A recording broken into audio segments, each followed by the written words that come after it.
Hello everyone and welcome back to episode 225 of your favourite Formula 1 show. Yes, Jamie and I returned this week to preview the Japanese Grand Prix, despite the fact we're previewing it after FP1 has begun, because we've both been busy with quite a few random things. So we even get to talk about what's happened so far in free practice, which luckily this week a few interesting bits have gone down. First and foremost though, Jamie, how are we doing, sir?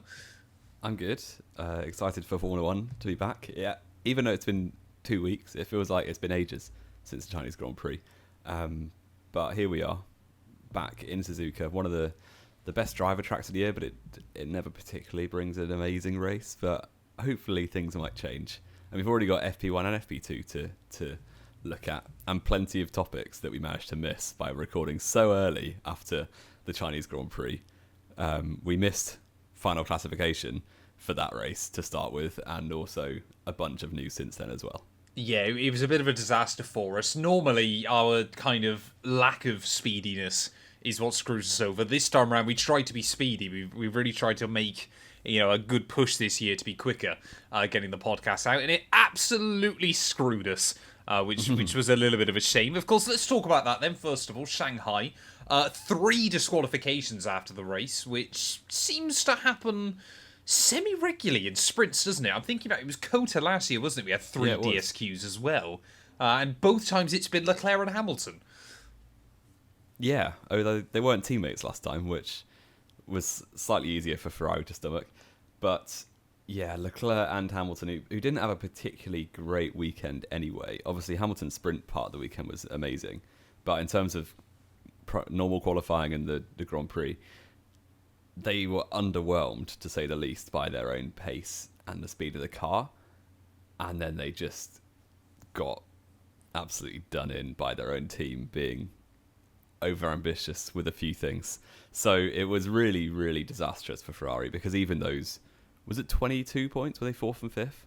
5th and 6th? 5th and 6th in the end, wasn't it? Yeah, so 18 points that have just gone down the pan. And considering they were, 5 points off a Constructors' Championship last year, that could really pay off badly. Not for them, could pay off for McLaren at the end of the season. Yeah, no, I mean, it's the first time ever that both Ferraris have been DSQ'd. It wasn't even for the same thing either. Leclerc alongside Pierre Gasly, both their cars were underweight, and Hamilton's was plank wear. So plank wear seems to be one that catches people out quite regularly in the sprint weekends, doesn't it? Especially when you go to a Shanghai or a Kota that hasn't been resurfaced in a long time, because obviously those circuits are quite bumpy, and it does feel like staggeringly, obviously because everybody's trying to run the car as low as they can, that the teams do seem to keep miscalculating it, or Hamilton's team, whoever he's with, seems to keep miscalculating it. But they both, Gasly and Leclerc, obviously a lot of people are going, oh, it must have been Leclerc's wing that made him underweight. No, the team are allowed to replace that before the car gets weighed. It was just a miscalculation, which Alpine managed to do with Pierre Gasly as well, which, fun fact, means that Alpine so far are the only team this year that have failed to score after the first 2 Grand Prix, despite never really having anywhere near the slowest car. No, they've actually been pretty solid in terms of pace, but yet to score a point. Toro Rosso, or whatever they're called now, they've also failed to score points in a main race. But they scored in Australia, didn't they? Nope. Tsunoda got a couple in the sprint race in China. That's it so far. Yes. So, do you not know great what for I'm them. But looking for? the results were affected a little bit. Ocon moved up to 5th after we wrote Haas off entirely in Australia. He's now got 10 points. Behrman also moved up to 8th from 10th, wasn't it? Really good drive from him. Yeah, properly good stuff from Haas. Lance Stroll continued his domination of the midfield with a 9th place, moving up from 12th, which was quite amusing. And that leaves him ahead of both Ferraris in the World Championship. So well done, Lance Stroll.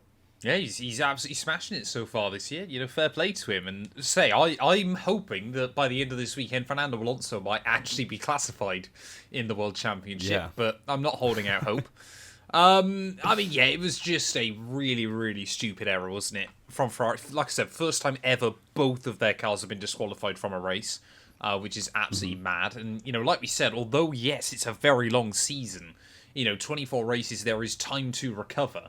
Nothing so far apart from that sprint, which even then was good, but felt more like it was Hamilton and Verstappen being the two best drivers on the grid, getting the job done in qualifying on a circuit that just proved to be very difficult to overtake.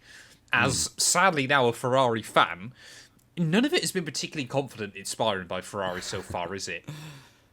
No, and I'm glad I get to watch as a bystander, to be honest, because it seems a bit of a nightmare to be supporting a driver racing for Ferrari this season. But this is always what they do. They'll mess up their strategies, they'll mess up their operations, but it's still Ferrari. They're going to have ups and downs, and if there's one thing we have seen over the last, getting on for 10 years now, isn't it? They always do bounce back. So, the questions being posed to Hamilton and Leclerc, though, obviously they have to say they back their team to bounce back, but you can tell there's a little bit of discontent among both drivers that this sort of disqualification problems are allowed to happen. Yeah, and it is one of those things, isn't it, of when it happens so early on in the year and you feel like you're on the back foot, the team will start talking about shifting more focus to next year and everything else. And it might well be, of course, still with how close the overall performance is, it might just be Ferrari need to figure out one thing with a setup or one upgrade on the car that might be coming for Europe. Or, as we do keep theorising, and I can't wait for us to keep saying this, and then it makes no difference whatsoever. Obviously, when that new wing directive comes in for Spain, obviously, are we going to see a bit of a shift in terms of performance as well? We never know. And to be honest... Well, we will when we get there. We will, exactly. This time last year, Red Bull, certainly Verstappen, was further ahead of the pack than McLaren and Norris are this year. So I've not written off the season at all, because one development race can be really important. And to be honest, a lot of the teams, it'll be a real mixed bag of who's actually developing for this year and who's just writing it off for next year. So I don't know, say Ferrari or Red Bull put a few more eggs in this year's basket, it really could win them a world championship if McLaren are the team to kind of focus on to next year. Yeah, it is going to be really, really interesting. Of course, the big news, though, hasn't it, that has absolutely dominated the headlines between Shanghai and Suzuka is, of course, obviously that Yuki Tsunoda and Liam Lawson swap. I think it's going to be kind of the meat and bones of the podcast this week. We kind of spoke about it briefly beforehand. It's so stupid, isn't it? The fact they've already made this swap. But now hindsight is a beautiful thing. And, at least in free practice 1 and 2, Tsunoda's look good in that Red Bull. So I guess we've got that added bit of context as well as we go through this podcast. But how can Red Bull keep doing this? It's complete mismanagement of the junior program, isn't it? It's just unfair on pretty much all parties, you would argue. Yes, I think they were quick to promote Lawson, and they maybe did it out of a stubbornness that they didn't want to promote Tsunoda for whatever reason. They thought he was hard to work with or whatever. But do you know what that was? It's finally come out this week what that's about. What is it about? You are going to love this. You're going to genuinely... So the reason Helmut Marko has never wanted to promote Yuki Tsunoda, Jamie, was the 2022 British Grand Prix. Can you connect the dots? That was 2022. That was Through Goes Hamilton, wasn't it? It was Through Goes Hamilton. Was Tsunoda not out really early in that? Nope. What did he do? So Tsunoda and Pierre Gasly... Well, it was Tsunoda's fault, to be fair, and Pierre Gasly. Remember they had a crash going into the loop about halfway through the race and picked up damage, and Verstappen ran over that damage and obviously cost him what was probably going to be an easy win. Helmut Marko has never forgiven Yuki for that, is the story going around. That's ridiculous. I know. A 2.5 year, nearly 3 year vendetta. You'd have thought by his age he'd be losing his memory. I'm surprised. Exactly. I'm surprised you had for breakfast this morning. That is insane. See, knowing Helmut Marko, he probably thinks it's like some World War II confusion. But there's that theory as well in my head. Yeah, that is mental. But yeah, regardless, it was stubbornness. It was a bad decision. Subjectively a bad decision. The one where it's fact. They knew that it wasn't going to work promoting Lawson, but they did it because they didn't want to promote Tsunoda, which is unfair on Tsunoda. It's also really unfair on Lawson, because you're throwing him into like a pit of sharks and he can't swim. Realistically, is that like he's done 6 races in F1. He hasn't actually 11. out-qualified Tsunoda. Sorry, 6 races last season, Yeah, 5 races the year before with even less preparation. And yeah, it was never going to be easy for him. But what I didn't like about how quickly they were to swing the axe is he's never raced at Melbourne before, and he's never raced at Shanghai before. No. And also, he had 1.5 days of testing, and the one full day, he had reliability problems. Yeah. And in Melbourne, he had reliability problems in practice. The race was just a wet, awful mess, and they put him on a terrible strategy, like driving dry tyres on a fully wet track. Obviously, it's going to spin out. So realistically, he's had one shot at a track he's never been to in a car that's notoriously hard to drive. Yes, he qualified last twice, which is not good at all in Shanghai, and ultimately it's a results business. But I think they should have at least given him Suzuka, because he's raced here plenty of times in the V Carb in 23 and also in Super Formula. So it's a circuit he's familiar with. I think they should have given him one more race. And if it doesn't go well, at that point, you bring Tsunoda in. Yeah, I mean, it's so difficult, isn't it? Because I can also understand on the other side, I don't think they would have made this switch. Like, again, the rumour going around is that Honda have paid them a lot of money to put Yuki in that. Like that. I heard 10, to be honest, but yeah, I need to say, I'm sure we'll never know the exact figure. But you can kind of understand that. But I mean, still the question from me is, of course, why wasn't Yuki put in there in the first place still? And, you know, this whole personal vendetta, I know I ranted and raged about it. It was honestly a bit optimistic last year. But I genuinely believe we are watching the downfall of Red Bull now. With, obviously, Adrian Newey gone, there is more and more kind of vocality between Max and the team about he's not happy with... He was always there going, we should have brought Yuki in first. You've brought Liam in. You've not given him a fair chance. You shouldn't have even got rid of Perez in the first place. I think the problem he is now is very a hot impatient. target for... Not even... I was going to say a hot target for other teams of... you. Basically, we're looking at Aston Martin here, aren't we? But you pay Mercedes, his I think, salary... still. I think Mercedes... I mean, the problem there is... The logical... or the slightly weird one is that Russell could be gone.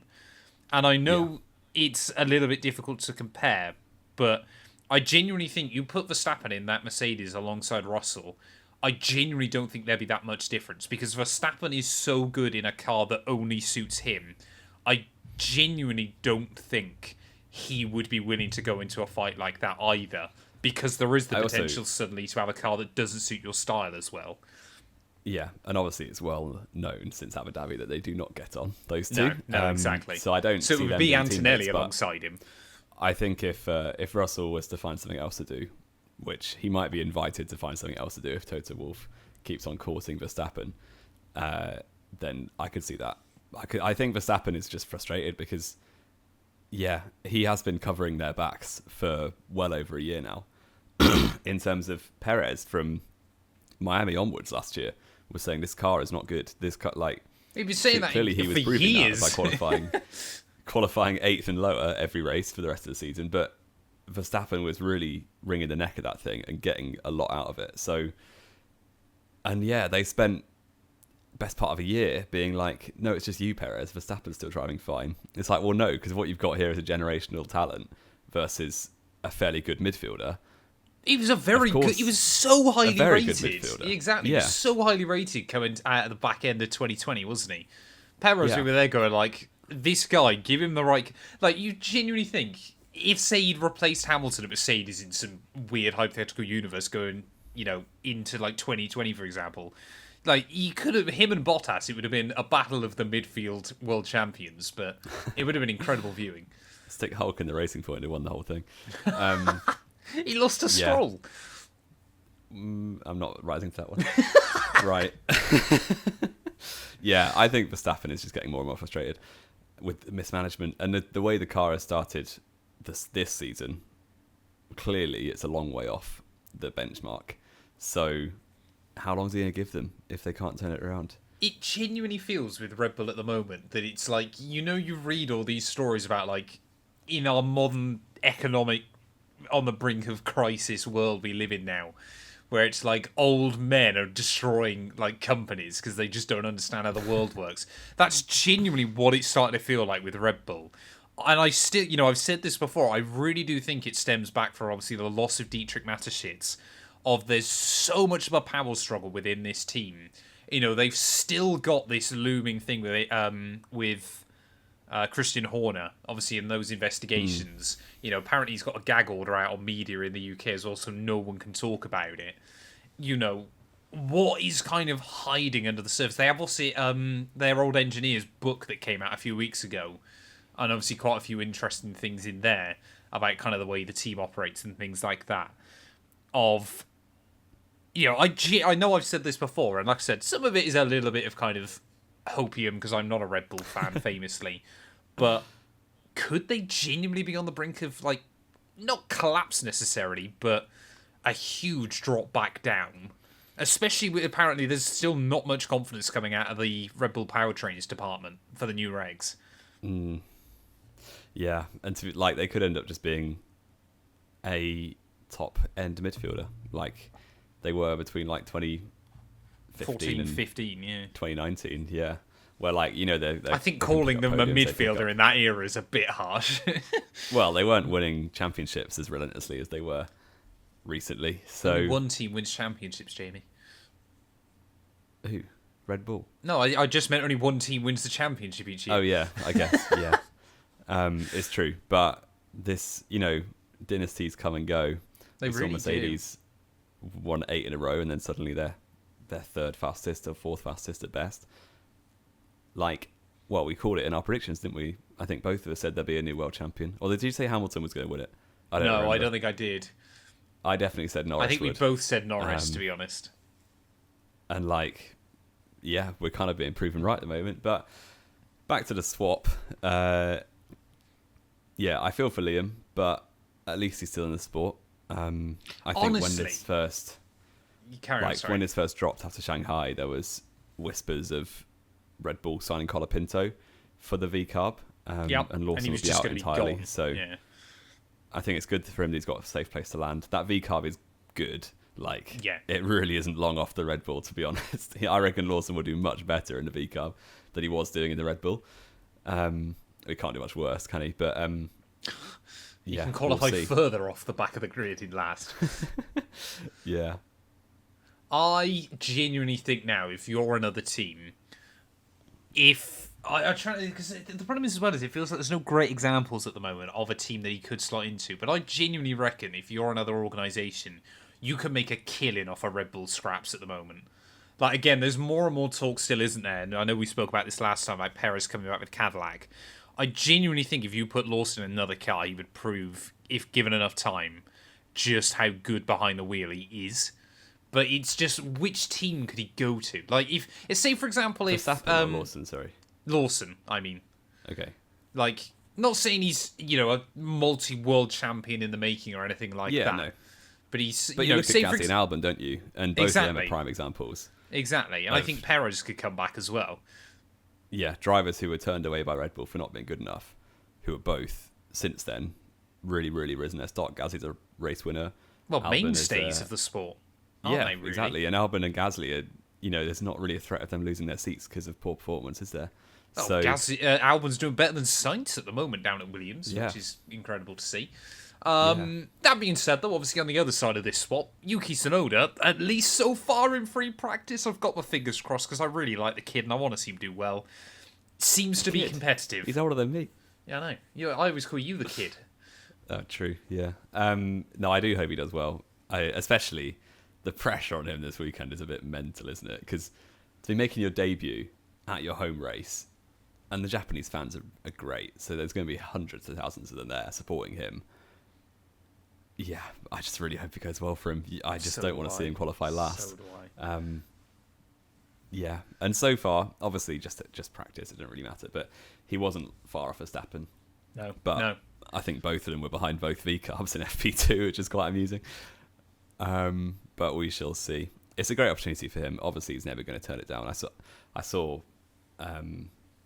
B tier accounts on social media saying that if I was Snowder, I'd turn it down. It's like, no, you wouldn't. No, you just wouldn't. Yeah, you might, if your but you don't bosses understand the come business. calling. Yeah, exactly. Exactly.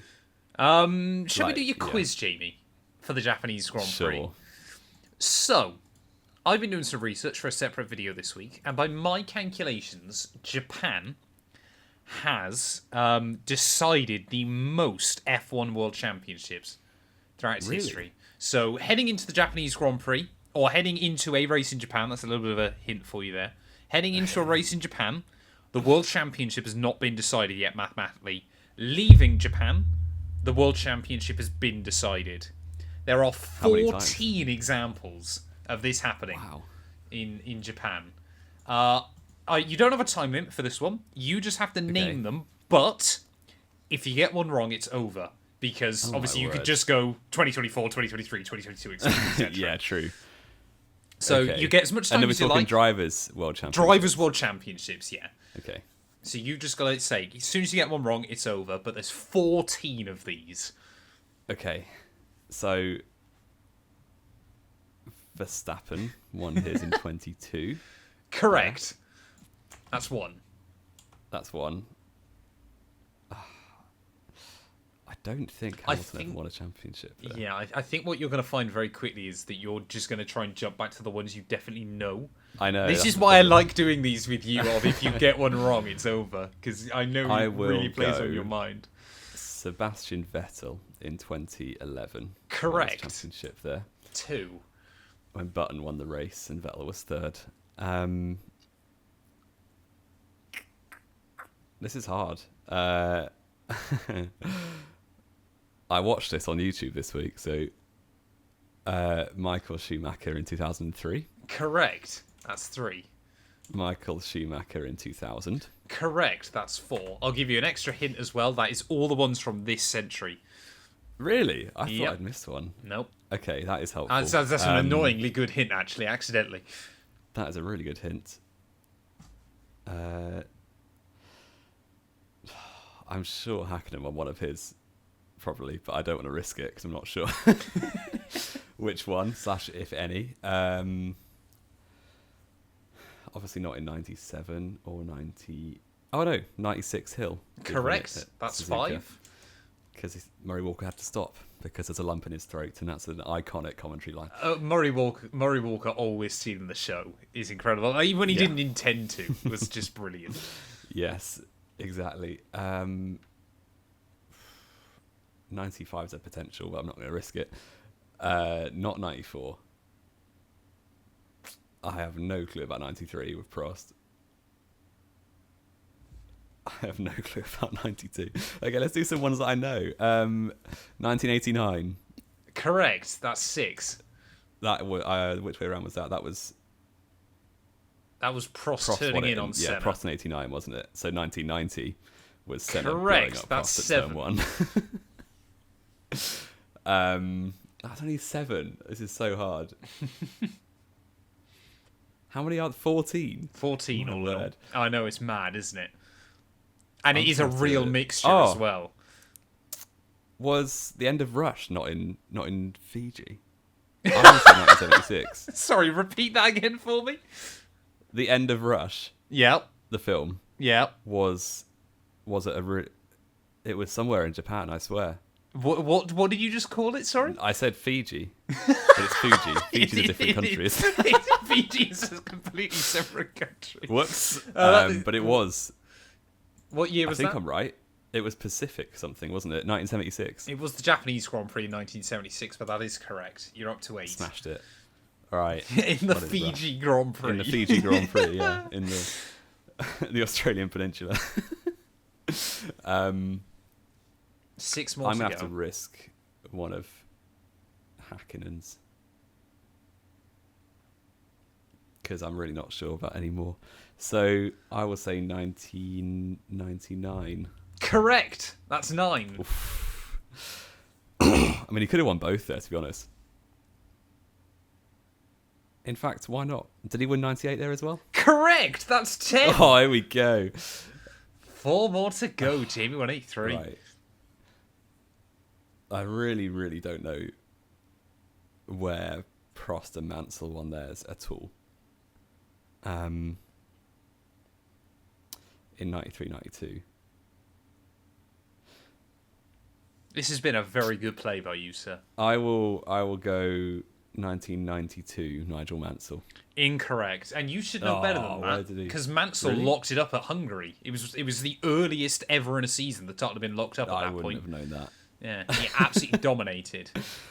So you say you did very, very well there. Of course, you got the first one. I'm happy with that. You got the first one that was at Fuji, 1976, which of course was not the in Fiji. first. Yeah, not in Fiji, which was the first Japanese Grand Prix. Obviously, 1977, the championship was decided before Fuji. And then obviously there was a 10-year break before Suzuka debuted in 1987. The first 5 Japanese Grand Prix at Suzuka in a row all the championships were decided every single time. 1987, Mansell binned it in qualifying and was out for the final 2 races. Nelson Piquet, wasn't it? So Piquet finished like 4th in the race, I think, and just then had too many points, but it was irrelevant anyway because Mansell couldn't race anymore. So the championship was actually decided on Saturday there, technically. 1988, it was the one of the 3 years between Prost and Senna that didn't end up in a crash. Senna, wasn't it? Senna got the jump. It was bizarre as well because the count back, it basically meant that if either driver won, they guaranteed themselves the championship. Great. Because Senna had more. Well, Senna had more wins, but Prost had more points. But because there was so many drop results, that it meant that Senna had too many points because of how many wins he had. That must have been a nightmare for the permutations. Oh, it was ridiculous. Ridiculous. Senna as well in 1991 wrapped it up with a couple of races to go, but it was Gerhard Berger that won the race ahead of, I believe it was Mansell actually in 91 again, because it was the resurgent Williams, but there was still another 2 races after this. And the very last one, Jamie, was actually at Aida, which was Michael Schumacher in 1995. Aida obviously in 94. Was my next one. Well, Aida in 94 was obviously right at the start of the year. There was an earthquake at the end of 94. Actually early 1995, if I remember correctly. So the race got pushed back. You remember? Sorry, you were -5. Hey? Do you remember the Ida earthquake of 1995? I do remember it very well. It was a very sad time out in Japan. But yeah, it was basically... So the race got moved to like the 3rd last race, I think, before Japan and Australia. And Schumacher absolutely dominated, wrapped the title up with 2 races to go. But 10 out of 14, mate. You smashed it. I'm happy with that. Like I said, I was doing some research for another video. It was something mad, like in, I think, 9 of those 14, I think 9 or 10 of them, it was the driver starting P2 that got the lead into turn 1 and took the title because of it. Like, P2, wherever they race in Japan, seemed to be key. Throughout so much of its history. Who's qualifying second then? Exactly. World champion is whoever lines up second, but they have to take the lead on lap 1, is the key. So, very, very important there. Well, that was fun. I enjoyed that. Good. Let us know in the comments how well you did if you were playing along. Yes, definitely. What else we got to do, Jamie? I think we've just got predictions left, don't we? Shall we quickly talk about Jack Doohan's massive crash in FP2? We can talk about Jack Doohan's massive crash. Sadly, we've actually got to cover this, haven't we, now? Obviously, disappointing news coming from Flavio Briatore this weekend. Jack Doohan definitely has been sacked. We kind of just spoke in case about it's happened. We kind of spoke about this pre-season, didn't we? That it might definitely didn't not happen, but it has not did. But yeah, unfortunately, obviously, Doohan out, not out, is in, within, not out of in a car. Maybe. Yes. Yeah. Obviously, that is conjecture. He hasn't been sacked yet, but it really wouldn't surprise me if it's coming within a few weeks. I think he'll probably get the triple header that we're going into, but after that, who knows? Because to be honest, his first 3 races, first 2 races in a practice session have not been fantastic. He did all right. His pace has been fine. Yeah. His pace has been fine, but he's made a lot of errors. And this turn 1 crash was massive. If you haven't seen it, go watch it. It was 200 miles an hour. He had DRS open into the flat kink of turn 1, and just the back end was all over the place, and it was a huge crash into the wall. Forgot to close that DRS. Yeah, exactly. Genuinely, what staggers me is I had a dream last night that someone would bin it a turn 1 in a massive way. Really? Yeah. I dreamed that Hulkenberg got pole. Did you actually? I genuinely did, and I was buzzing. But that's so alarming. Oh man, that's incredible. That's incredible. But in predictions, I will not be seeing it as a prophecy. Oh no, go on! I You got to will not- say that now. I will not be putting Nico Hulkenberg on Go pole on, position. do it. You'll be Do it. forced What to are the know. scores on the doors currently? Oh, I'm not. Have I actually been keeping score? You have. Oh, I have. You're It's meant eight- to. Be. it's That's your 8-3 to job. me. Lovely. Yeah, you've been smashed it so far. That way, I get to predict. I'm going to say Lando Norris pole, Lando Norris win, Oscar Piastri P2, and You're I'm so going to boring. say George Russell third.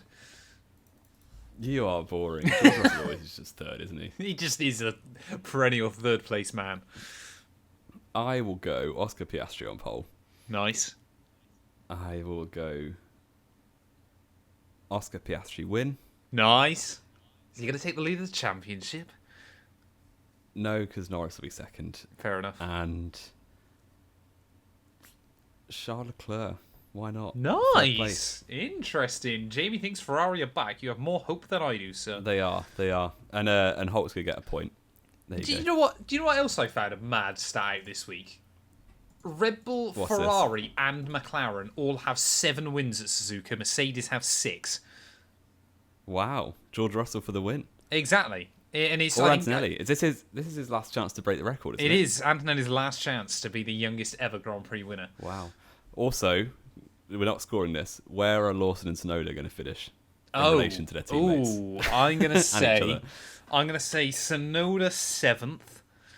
I'm gonna say Lawson 12th. Okay, I think. Oh, I was- really, really hope. Not because I do like Tsunoda, but I also really like Liam Lawson. I hope it's something dumb like Lawson's 10th and Tsunoda's 11th. Oh, And no. we I don't get to wanna see them see- fight on track. I don't want to see that. When was the last time that second Red Bull scored points with Perez at the end of last year? Was it Abu Dhabi? Qatar? Was it Qatar? Let's have a He look. didn't score in Abu Dhabi. He's out on lap 1. He's out in Abu Dhabi. He was out in Qatar. Oh, he got 10th in Vegas. Yeah, But there he you might go. have scored in the Wow. Qatar sprint, for all I know. And then he didn't score in Sao Paulo or Mexico. Deary me. Yeah. So what's that? 8 races? 4. He got Only 10th 4? in Vegas. Oh wow. Does that mean that since that second Red Bull has scored a point, the first Red Bull has won a championship? Technically, yes. Wow. Well, when the Red Bull last scored a point. When the second Red Bull last scored a point. Yes. Qatar sprint, was it? Yes. Yeah. No, There it you was go. Vegas. Oh, no, because Verstappen, since then, isn't it? No, he Well, did. Verstappen, when did he wrap it up last year? It was Vegas, wasn't it? Or was it Qatar? Oh, it was Vegas. Yeah. Yeah, I was gonna Sorry. say, I'm thinking yeah. the year before when it was Qatar sprint. Yeah, because that was a lot earlier I lose in track the of year. all his world championships now. Oh, man. Wait till you're at Hamilton's level, mate. Wait till you got to count 7. Yeah. I can't count to 7, Jamie. And 105 wins. It's Well, good job he madness. didn't win 8 then, isn't it? He will do. Don't worry. It's going to happen. It's going to happen. Stop worrying. You're a Ferrari fan now. You're in the hype train. We love it. Okay. Have we got anything else to add, Jamie? We've rambled on a little bit right at the end there. Has anything happened? How shall I Jack was third in Doohan been practice? So that'd be quite funny. Oh, yeah. How shall I get to podium? The track caught fire. So that was a bit odd. It happens final red flag. semi-regularly in Japan, doesn't it? It feels like. I feel like this There happened a was couple of gas years ago. fire on the side of the track, which they red flagged for. Nice. So we shall see. But yeah, I think that's everything. Doing better, watch out because Colapinto's coming. Fair enough. Thank you all as always so much for listening. Get yourself subscribed. We're up to 888 subscribers on the channel. Stop giving YouTube all our ad revenue and give it to us instead so we can do more good stuff with the podcast in the future. Jamie and I will be back then at some point early next week. Again, both of our lives are all over the place at the moment. We apologise. But yeah, we'll be back obviously to review the Japanese Grand Prix. Thank you all as always so much for listening. Enjoy the F1. We love you all. And goodbye.